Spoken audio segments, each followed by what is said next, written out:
देखु जो भाव में विधानसभा प्रश्न करा ओडिशा रे महिला केते सुरक्षित 8 मासर सरकार भितर 54टी गणदुष्कर्मर मामला रुजु होती जार कि एपर्यंत कौन समाधान होनी यही प्रश्नर उत्तर रखापी कि सरकार जो भाव में आक्रोशमूलक भाव में आमर विधायकों को आक्रोशमूलक भाव में विधायकों को टार्गेट करथिले एवं हाथापाई करथिले यह संपूर्ण सांविधानिक अधिकार क्षुण्ण करुँचा रे एभली हेबनी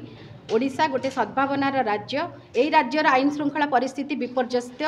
जोटिकी मैच्योरिटी पाई नथिबा झियो मानकु गणदुष्कर्म करा जाउची जो थे कि मुख्यमंत्री जिला भी वंचित नाई चंपुआ जिले में यही न्यूज आम देखुचु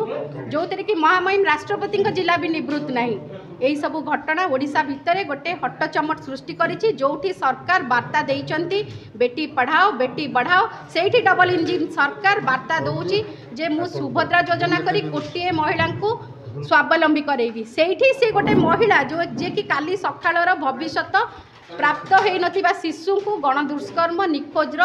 खबर आम गणमाध्यम पाहुचु यह एकदम निंदनीय घटना आगामी 27 तारीख प्रश्न पचारू साधारण कांग्रेस कर्मी जेते अछंती कांग्रेस कर्मी समस्ते विधानसभा घेराव करी मान्यवर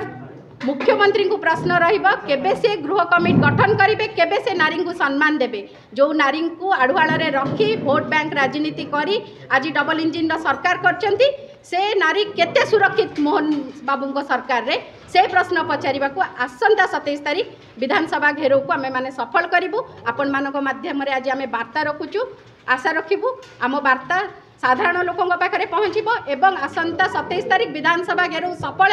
एवं ए डबल इंजिन सरकार आम दाबी रखापी पूरण करने बाध्य हे।